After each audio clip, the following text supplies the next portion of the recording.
Hello everyone, dear student. आज हम poem third पढ़ेंगे, the voice of the rain, poet Walt Whitman.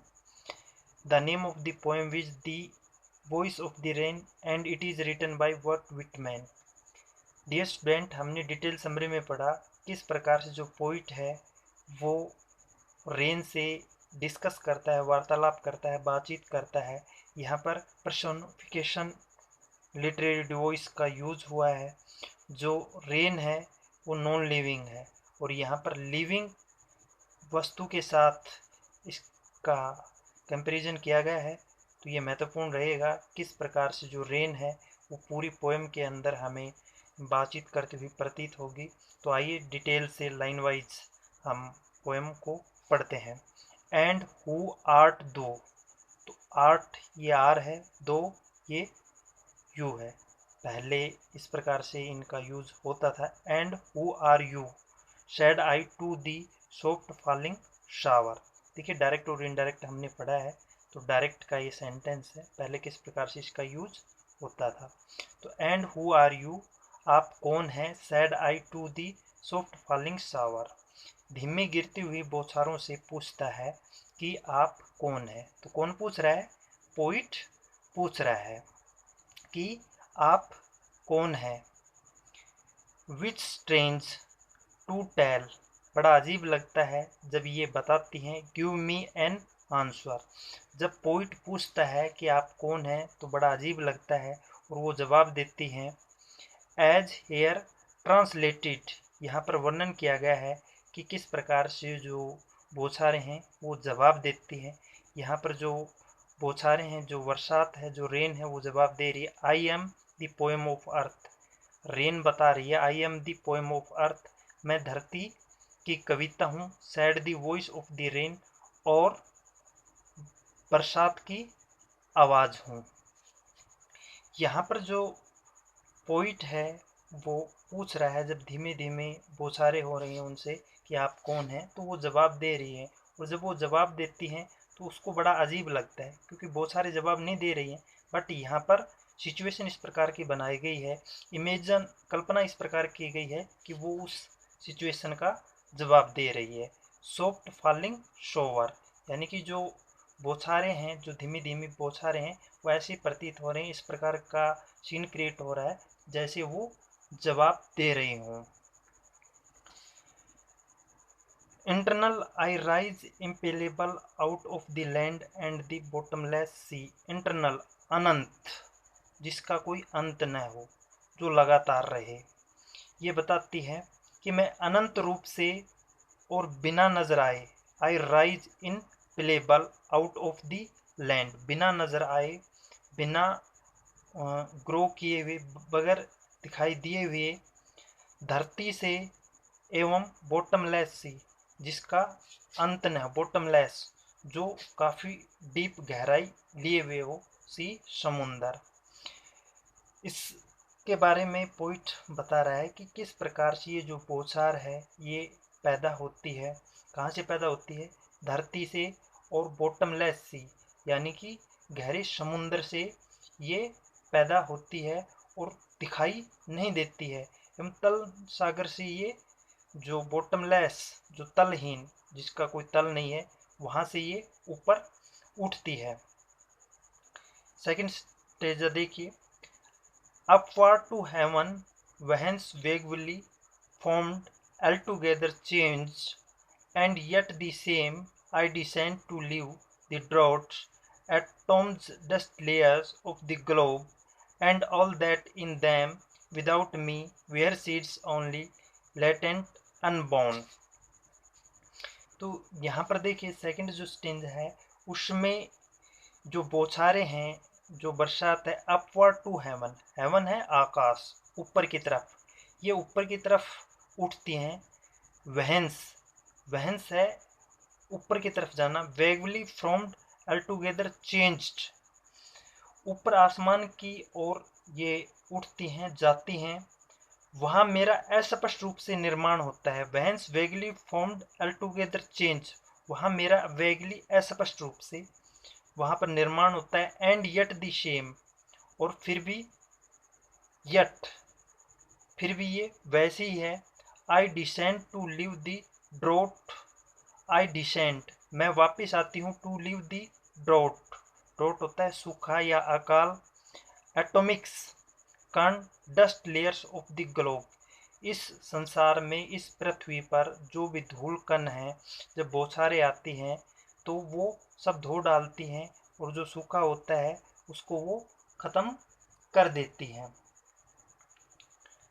And all that in them without me were seeds only latent unborn, और जो बीज हैं ज़मीन के अंदर बगैर बौछार की सहायता के, बगैर बरसात के, वो केवल बीज ही रहते हैं, वो ग्रो नहीं कर पाते, वो उग नहीं पाते, उनका जन्म नहीं हो पाता। लेटेंट अनबोर्न, वो बगैर ही उपजे रहते हैं, उनका जन्म नहीं हो पाता है, वो ग्रो नहीं कर पाते हैं, और वो इस प्रकार से रहते हैं जैसे अजन्मा हो।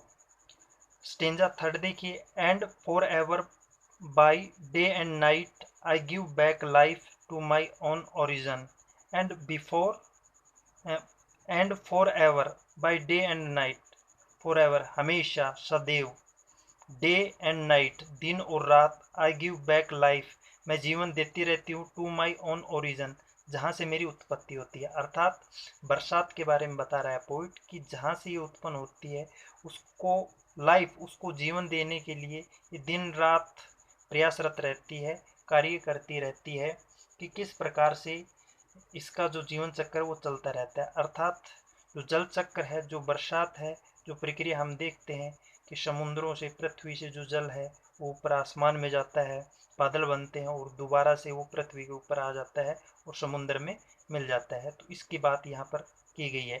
And make pure and beautify it, और जब ये बौछार वापस ज़मीन पर आती हैं, धरती पर आती हैं, तो ये शुद्ध होती हैं और ब्यूटीफुल और सुंदर बनाने का कार्य करती है। जो भी धूल कण प्रदूषण होता है उसको ये दूर करती है, और जहाँ पर सूखा होता है उस सूखे को दूर करती हैं।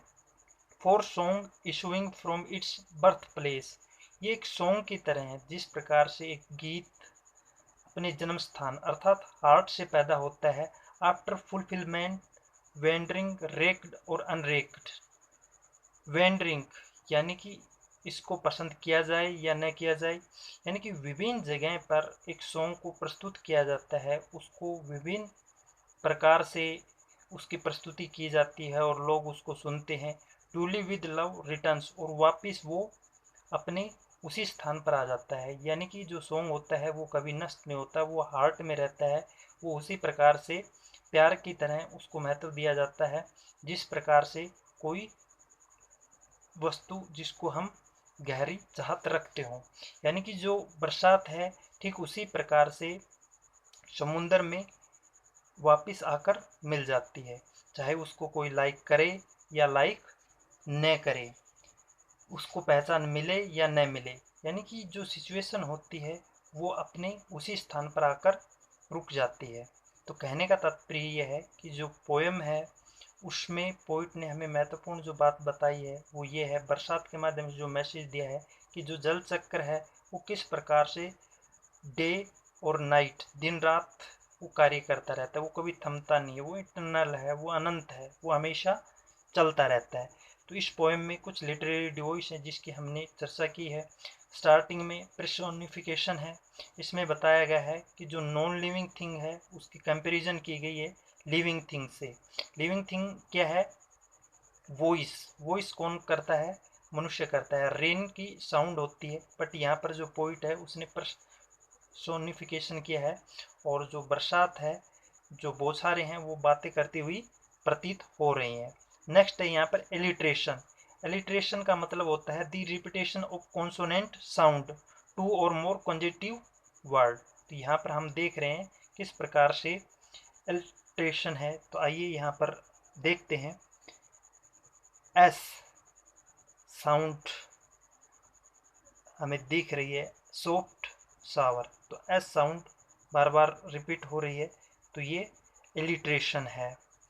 नेक्स्ट है इमेजिनरी। इमेजिनरी की हमने चर्चा की कि इसमें कल्पना की गई विजुअल इमेजिनरी को दर्शाया गया है। हम जो महसूस करते हैं, जिसकी कल्पना हम कर सकते हैं, वो सिचुएशन यहाँ पर दर्शाई गई है। तो देखिए, सॉफ्ट फॉलिंग शावर, यानी कि जो नाजुक है, जो कोमल है, फॉलिंग शावर, गिरती हुई बौछारों के बारे में पोइट बता रहा है। जो धीरे धीरे जो बौछारें गिर रही हैं, वो बातें करती हुई प्रतीत हो रही है, पोइट उनसे बातें कर रहा है। तो यहाँ पर इनको दर्शाया गया है, ये इमेजिनरी है। एडजेक्टिव यूज की गई है। नेक्स्ट है मेटाफर। मेटाफर होता है comparison the quality of two things, दो वस्तुओं में तुलना की गई है। तो दो वस्तुएं क्या हैं? एक तो है पोएम ऑफ अर्थ और एक है वॉइस ऑफ द रेन। यानी कि जो पोएम ऑफ अर्थ है, यानी कि धरती की कविता, वॉइस ऑफ द रेन यानी कि धरती की बरसात की आवाज़ और धरती की कविता। जो आई है वो क्या है? पोइट बातें कर रहा है पोएम रेन से। तो रेन बोल रही है आई एम दी पोएम। तो आई कंपैरिजन किया गया है, metaphor. Comparison the quality of two things, दो वस्तुओं में जब तुलना की जाती है तो वहाँ पर मेटाफर होता है। नेक्स्ट है हाइपरबोल। तो हाइपरबोल क्या होता है? जब किसी चीज़ को बढ़ा चढ़ाकर यूज किया जाता है तो वहाँ पर होता है हाइपरबोल। तो यहाँ पर आपने देखा लास्ट जो लाइन है फर्स्ट स्टेंजे की, द बॉटमलेस सी। तो यहाँ पर दर्शाया गया बॉटमलेस सी, ऐसा समुद्र जिसकी तलहटी न हो, बहुत गहरी गहरी हो। बट ऐसा नहीं होता है, बॉटमलेस सी नहीं होता है। समुद्र की जो गहराई होती है उसको नापा जा सकता है, उसके बारे में पता किया जा सकता है। नेक्स्ट है कॉन्सोनेंस। कॉन्सोनेंस का मतलब ये होता है कि जो कॉन्सोनेंट लेटर जो साउंड है वो बार बार रिपीट होती है, चाहे वो मिडल हो चाहे लास्ट हो। अगर वो स्टार्टिंग में होगी तो उसको हम कहेंगे एलिट्रेशन, और मिडल और लास्ट में होगी तो उसको हम कहेंगे कॉन्सोनेंस। तो देखिए डी और टी एच, यहाँ पर आप देख पा रहे हैं जो रिपीटेशन जो साउंड है उसको आप देख पा रहे हैं। टी एच है, यहाँ पर टी एच है, टी एच है, यहाँ पर डी है, यहाँ पर डी है। तो ये डी कॉन्सोनेंट रिपीटेशन साउंड है, तो इसको हम कहेंगे कॉन्सोनेंस। नेक्स्ट है एनाफोरा। एनाफोरा के बारे में आप जानते ही हैं कि किस प्रकार से इसमें एनाफोरा का यूज किया गया है। प्रीवियस पोएम में भी आपने एनाफोरा के बारे में पढ़ा था कि जो एनाफोरा होता है वो यहाँ पर यूज किया जाता है। तो ये जो पोएम है हमें महत्वपूर्ण मैसेज देती है कि जो वॉइस है बरसात की वो बातें कर रही है।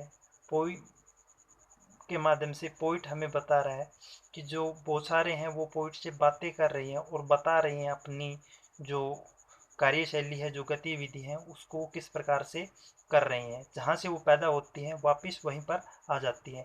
ठीक इसी प्रकार से लास्ट जो लाइन है उसमें जो पोइट है वो अपनी जो भावनाएं, अपनी जो स्थिति है उसके बारे में बता रहा है कि कोई सॉन्ग जो होता है उसकी जब प्रस्तुति होती है, उसको जब गाया जाता है, लोग उसको पसंद करें या ना करें, वो जहाँ से पैदा होता है यानी कि हार्ट से गाया जाता है, वो वहीं पर रहता है। ठीक उसी प्रकार से जब बारिश की जो सिचुएशन होती है, जो जल चक्र होता है, जो रेन सर्किल बनता है, वो ठीक उसी प्रकार से जहाँ से उसकी शुरुआत होती है वो वहीं पर वापस आ जाता है। तो उम्मीद करता हूँ कि ये जो पोएम है आपको अच्छे समझ में आई होगी। इस वीडियो को आप अच्छे से वॉच करें, लिसन करें। Thank you, have a great day.